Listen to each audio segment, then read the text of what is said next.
Hi students, this is our third video on Julius Caesar and we will begin where we ended last video, that is Act 1, Scene 2, line number 113. Now, we read in our last video, that Cassius was trying to sound Brutus. He was trying to bring Brutus on his side against Caesar. उसने एक incident तो बताया कि कैसे river Tiber में से वो scissor को अपने कंधे पर बिठाकर लेकर आया था और सीजर एक छोटे से बच्चे की तरह अपने आप को संभाल नहीं सका और मुझे यानी कि कैसियस को उसको कैरी करके रिवर टाइबर के अक्रॉस ले जाना पड़ा. तो एक एग्जाम्पल ये आ गया. And then Cassius says that this man who is so weak, he has become a king and we are just his underlings, and even if he looks at us, we are supposed to bend down low before him. Cassius is surprised that a man of such temperament should have the best or should lead this beautiful world. He should be the leader of the world. Just then, Brutus hears another shout. And he says that I do believe these applauses are for some new honors that are heaped on Caesar. Now, Brutus is a very simple sort of a man. He loves Caesar, but still he would not want him king. So, when he hears the applause, when he hears the cheering of the crowd, he thinks कि जरूर scissor को कुछ और honours, कुछ और prices, कुछ और awards दिए जा रहे होंगे. तो इसीलिए ये तालियां बजी हैं, इतना शोर बचा है. और कैसियस इसी बात को पकड़ लेता है और कहता है, Why man, he doth bestride the narrow world like a colossus, and we petty men walk under his huge legs and peep about. Now, Cassius एक और एग्जाम्पल देता है कि ऐसी क्या बात है कि सीजर एक कॉलसस की तरह हो गया है. अब कॉलसस कौन था? Colossus was a statue built on the river and it was so huge कि उसका एक पैर एक किनारे पे था और दूसरा पैर दूसरे किनारे पे और बीच में से कश्तियां पास होती थी. It was at the entrance to the harbor of Rhodes, Rhodes, Rhodes. And Cassius says that he has become like a colossus and we are small people peeping about his legs and looking for dishonorable graves, because our graves will never be honored as Caesar is being honored. Cassius then further says that men at some times are masters of their fates. The fault, dear Brutus, is not in our stars, but in ourselves, that we are underlings. So Cassius कहता है कि हमारे सितारों में कोई खराबी नहीं है, हमारी किस्मत खराब नहीं लिखी गई, गलती हम में ही है. क्योंकि इंसान कभी भी अपनी जिंदगी में अपनी किस्मत का, अपनी तकदीर का, अपनी डेस्टिनी का मास्टर बन सकता है. तो इसलिए फॉल्ट हमारे स्टार्स में नहीं है कि हम अंडरलिंग्स हैं. अंडरलिंग्स मीन स्लेव्स, सबऑर्डिनेट्स हैं सीजर के. अगर ब्रूटस और सीजर का नाम साथ में कहा जाए तो सीजर में क्या खास बात है? क्या खास बात है उसके नाम में? Why should that name be sounded? उसका नाम क्यों इतनी ज्यादा लिया जाता है? Write them together, yours is as fair a name. Sound them, it doth become the mouth as well. मतलब आप उनको लिखिए या मुंह से बोलिए, दोनों ही तरीके से वो बराबर ही लगते हैं, उन दोनों में कोई फर्क ही नहीं लगता. तो आई फेल टू अंडरस्टैंड कि उस सीजर में ऐसी क्या खास बात है. ही सेज कि अगर आप उसको वे करें, अगर आप उसकी वजह से जादू से किसी को बुलाना चाहें, तो जितनी आसानी से सीजर के नाम से बुला सकते हैं उतनी आसानी से ब्रूटस के नाम से भी आप जानवरों और भूतों को बुला सकते हैं. ब्रूटस के नाम से भी कहीं आप आत्मा को बुलाना हो तो आत्मा को बुला सकते हैं, वैसे ही सीजर के नाम से बुला सकते हैं. ना ये जो बातें आत्मा की कर रहा है, this is just like magic, because उस जमाने में people were afraid of magic and feared the souls. वो विश्वास करते थे कि मरने के बाद हमारी आत्माएं यहीं भटकती हैं और उनका हम उनको बुला सकते हैं. तो इसलिए ये बात कही गई है. Then he says, now, in the name of all the gods at once, upon what meat doth this our Caesar feed, that he is grown so great?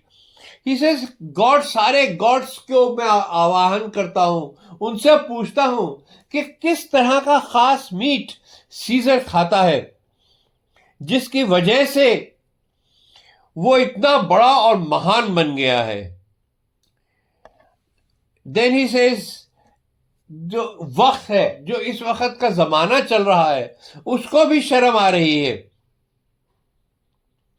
Thou time age thou art shamed, Rome thou hast lost the breed of noble bloods. कि इस वक्त जो present era में जिसमें हम जी रहे हैं, that is also feeling ashamed for having lost all the noble man. क्योंकि कभी भी ऐसा नहीं हुआ कि रोम की दीवारों के अंदर कई महान सोल्जर्स, वॉरियर्स ना हुए हो, लेकिन अब एक ऐसा जमाना आया है जब सिर्फ सीजर ही महान है. When could they say till now that talked of Rome that her wide walls encompassed but one man? यही मैंने अभी आपको समझाया कि उसकी दीवारों के अंदर कौन ऐसा था, कब ऐसा जमाना था कि एक ही महान आदमी था, कभी भी नहीं ऐसा था. Now is it Rome indeed and room enough? क्या ये रोम है कि यहां पे बहुत जगह खाली पड़ी हुई है और कोई बहादुर इंसान ही नहीं है, बहादुर नोबल पर्सन ही नहीं है. When there is in it but one only man, और यहां पे एक आदमी है और वो है सीजर. ऐसा तो कभी नहीं हुआ. जो लोग रोम के बारे में बात करते हैं उन्होंने कभी इस तरह के रोम की जिक्र नहीं किया. Oh, you and I have heard our fathers say, there was a Brutus once that would have brooked the eternal devil to keep his state in Rome as easily as a king. Now again, Cassius फिर कहता है कि Brutus, तुमने सुना है हमारे four fathers, हमारे elders, हमारे ग्रेट ग्रैंडफादर्स ये कहा करते थे कि एक जमाने में एक ब्रूटस था. अब ये जो ब्रूटस था एक जमाने में, ये प्रेजेंट में जमाने में जो ब्रूटस है उससे उसका कोई संबंध नहीं है, लेकिन उसका भी नाम ब्रूटस था. और उस ब्रूटस ने डेविल को भी अलाउ नहीं किया था कि रोम के अंदर आके वो अपने आप को किंग कहलाए. He would not have accepted, tolerated that even the devil would be king of Rome. So that what Cassius is trying to say कि उस जमाने में या हमेशा से रोम में एक से एक बहादुर आदमी हुआ है और कोई भी किसी को किंग के रूप में बर्दाश्त नहीं करता था. नाउ ब्रूटस ये सारी बातें सुनता है, लेकिन वो ये समझ नहीं पाता कि कैसियस क्या कहना चाहता है. What is the underlying meaning of all that Cassius has been saying till now? So, if you read from line 160, you will find Brutus says that you do love me. I am nothing jealous. What you would work me to, I have some aim. यानी कि आप मुझे प्यार करते हो, कैसे तुम मुझे प्यार करते हो, तुम मेरे शुभचिंतक हो, इसके बारे में मुझे कोई शक व शुबा नहीं है. I don't feel jealous at all कि तुम गलत कह रहे हो. You really do love me. लेकिन तुम मेरे से चाहते क्या हो? What work do you want me to do? I have some um. थोड़ा बहुत आइडिया तो है, लेकिन और इन बातों के बारे में, how I have thought of this and these times I shall recount hereafter. और मैंने कितना आजकल के जमाने में और जो कुछ इस जमाने में हो रहा है उसके बारे में क्या कुछ सोचा है, ये सब तुम्हें बताऊंगा, लेकिन किसी और समय. For this present I would not. So with love I might entreat you. Be any further moved. So then Brutus says, कि I will tell you all that is in my heart, but sometime later. For the present, जहां तक आपका सवाल है, present moment में मैं बहुत प्यार से तुमसे रिक्वेस्ट करता हूं, तुम्हें बेग करता हूं कि मुझे और ज्यादा इस तरह की बातें उसे मत हिलाओ, मुझे मत अर्ज करो कुछ कहने के लिए जो मैं अभी ना कहना चाहता हूं. What you have said I will consider. जो कुछ तुमने कहा है उसको मैं ध्यान से सोचूंगा, उसके ऊपर मैं ध्यान करूंगा. वॉट यू हैव टू से I will with patience here. और जो कुछ तुम और कहना चाहोगे वो सब मैं बड़ी शांति से और धैर्य से सुनूंगा भी. And find a time both meet to hear and answer such high things, and that he would find some time, an appropriate time, and he will fix it with Cassius to discuss all the things that Cassius meant to say. Till then, my noble friend, chew upon this. और Brutus कहता है कि तब तक के लिए मेरे दोस्त, chew upon this. Now, chew upon this means कि इस बारे में बड़े ध्यान पूर्वक सोचिए. Think over this, meditate over this, ponder over this. किस बात पे पॉन्डर करो, किस बात के बारे सोचो? कि ब्रूटस ये बेहतर समझेगा कि दुनिया उसको एक अनपढ़, अनसिविलाइज्ड विलेजर समझे, ना कि उसको एक reputable son of Rome, respected son of Rome समझे. Under these hard conditions as this time is like to lay upon us, जो कि अब मुसीबत के वक्त अब आने वाले हैं, आने वाली घड़ी है, जो कठिन शब्द समय की घड़ी है, उस घड़ी में मैं ये बेहतर समझूंगा कि लोग मुझे अनपढ़, अनसिविलाइज्ड विलेजर समझें, बजाय कि मुझे एक नोबल आदमी समझने के. Cassius says, I am glad that my weak words have struck but thus much show of fire from Brutus. कि ब्रूटस के दिल में कम से कम मेरे शब्दों ने इतनी तो आग लगाई है कि कुछ मेरी बात की तरफ वो ध्यान देना चाहता है. He wants to listen to me. Brutus says the games are done and Caesar is returning. तो ब्रूटस कहता है कि गेम्स तो खत्म हो गए और सीजर वापस आ रहा है. तो कैसियस कहता है, as they pass by, pluck Casca by the sleeve, and he will, after his sour fashion, tell you what hath proceeded worthy of note today. So Cassius उसको एक मशवरा देता है ब्रूटस को कि अभी कैस्का यहां से गुजरेगा, उसकी क्लोक की आस्तीन को पकड़ के खींचना और उससे पूछना. तो कैसियस अपने ही सावर ढंग से, अपने ही ताना मारने के ढंग से, उसकी अपने ही कहने की जबान बोलने की उसकी अपना ही तरीका था, उस अपने तरीके से बताएगा कि वहां पर क्या कुछ गुजरा है, जो कि हमें भी मालूम होना चाहिए. तभी सीजर और उसके लोग जो उसके साथ आ रहे हैं वो वहां से गुजरते हैं. ब्रूटस कैसियस से कहता है, आई विल डू सो, मैं ऐसे ही करूंगा जैसे तुमने कहा है. But look Cassius, the angry spot doth glow on Caesar's brow. और सीजर को कहता है, कैसियस को कहता है कि देखो सीजर के माथे पे वो लाल सा निशान है, वो गुस्से का निशान है. वो तब होता है जब उसे गुस्सा आता है, और जितने भी लोग उसकी ट्रेन में चल रहे हैं, उसके पीछे पीछे उसे फॉलो कर रहे हैं, वो ऐसा लगता है जैसे उनको बहुत जबरदस्त डांट पड़ी है. As if they had been chided, a chidden train. Chided train means scolded people, train of people. Calpurnia's cheek is pale and Cicero's looks like such a ferret and such fiery eyes as we have seen him in the Capitol. Now remember, children, please, यहाँ पे शब्द है capital, TOL. It is not capital, TAL. Capital is of our country is Delhi. But capital in Rome was the Senate House. That was called as the Capitol. तो यहाँ पे वो कह रहा है कि देखो कैलिफोर्निया भी उसके चीक्स पेल हुए हुए हैं जैसे उसको डांट पड़ी हो, और सिसेरो की आंखें ऐसी लाल हुई हुई हैं जैसे एक जानवर की होती हैं.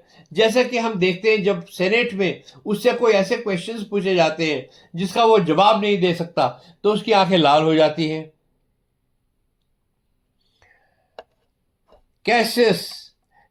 Casca will tell the matter what the matters.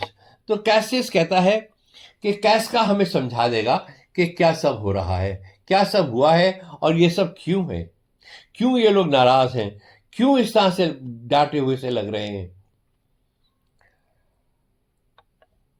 इतने में सीजर कहता है Antony, let me have men about me that are fat sleek headed men. तो सीजर कहता है एंथनी से कि देखो ये कोशिश करो कि मेरे चारों ओर मेरी सिक्योरिटी में मेरे पहरेदार मोटे लोग हों जिनके बाल अच्छी तरह से बने हुए हों, और ऐसे लोग जो रातों को आराम से सुख चैन की नींद सोते हों. वो जो सामने कैसेस खड़ा है उसके पास उसकी लुक शक्ल देखो, वो कितना पतला दुबला और हंग्री लुक है, हमेशा ऐसा लगता है जैसे भूखा है. ही थिंक्स टू मच, बहुत ज्यादा सोचता है, और ऐसे आदमी डेंजरस होते हैं, खतरनाक होते हैं, इसलिए मुझे उससे दूर रखो और मेरी चारों तरफ सिक्योरिटी में मोटे आदमी लेके आओ. Anthony, fear him not, Caesar, he is not dangerous, he is a noble Roman and well given. So Antony is a very careless person. He is more of a sportsman than a senator or a leader. So वो कहता है कि नहीं, Caesar, don't worry, he is not dangerous and he is well given. Well given means he is a good nature. He might look lean and hungry to you, but in all fact he has a good nature and he's a noble Roman. तो Caesar कहता है would he were fatter but I fear him not. आकाश वो और मोटा होता लेकिन मुझे उससे डर नहीं लगता. Yet if my name were liable to fear I do not know the man I should avoid so soon as that spare Cassius. Now Caesar में घमंड था. वो कहता था कि सीजर किसी चीज से डरता नहीं है, कि अगर मेरे नाम से मेरे नाम से ही मुझे डर लगता, लायबल टू फियर, डरपोक होता मैं, मुझे डर लगने की क्षमता होती, तो मैं नहीं जानता कि किस आदमी को मैं ज्यादा अवॉइड करता, दूर रहता ज्यादा, एक्सेप्ट फॉर कैसियस. यानी कि I would prefer to stay further away from Cassius then anybody else. Although I am Caesar and I am not afraid of anybody, so I am not saying what I'm afraid of. I am telling you what should be. He reads much. He is a great observer and he looks quite through the deeds of men. अब वो cases के बारे में scissor अपना opinion जाहिर कर रहा है. He says कि बहुत ज्यादा पढ़ता है. He reads much. He is a great observer. He notices what men do, what their intentions are, and he looks quite through the deeds of men. Means he does not depend on what the man is doing. He wants to see the reason behind that deed being done. And he can reach that. He loves no plays as thou dost. और उसको drama, dance, इस तरह के place उसको पसंद नहीं है जैसे कि तुम्हें है Anthony. He hears no music. Seldom he smiles. And smiles in such a sort as if he mocked himself and scorned his spirit. और वो एक तो उसको गाना भी पसंद नहीं है और मुस्कुराता भी नहीं है, और कभी भी अगर स्माइल भी करता है तो ऐसे करता है जैसे धिक्कार रहा हो अपने आप को, as if he is scorning himself. He has contempt for himself that he can be moved to smile at something. Such men as he be never at heart sees. इसके जैसे आदमी कभी भी दिल में शांति से नहीं रह सकते, उनके दिलों में शांति नहीं होती। whilst they behold a greater than themselves, जब तक वो किसी दूसरे को देखते रहते हैं जो उनसे किसी भी हालत में बेहतर हो, तब तक ऐसे लोगों के दिल में शांति नहीं होती। And therefore are they very dangerous, and इसी वजह से मैं कहता हूं कि वो खतरनाक होते हैं। I rather tell thee what is to be feared than what I fear, for always I am Caesar.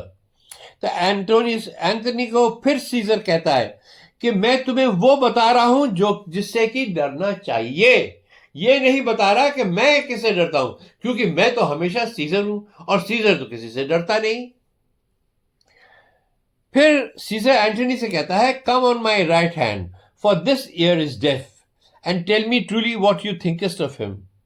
सो अब सीजर अपनी एक और कमी बताता है कि वो डेफ है अपने लेफ्ट ईयर में, तो इसलिए वो राइट ईयर से ज्यादा सुनता है।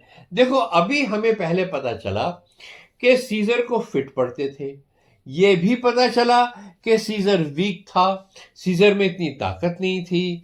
फिर अब यहां पे आके पता चला कि वो एक कान से डेफ भी था, उसको सुनाई नहीं देता था, तभी वो कहता था कि राइट हैंड साइड पे आ जाओ।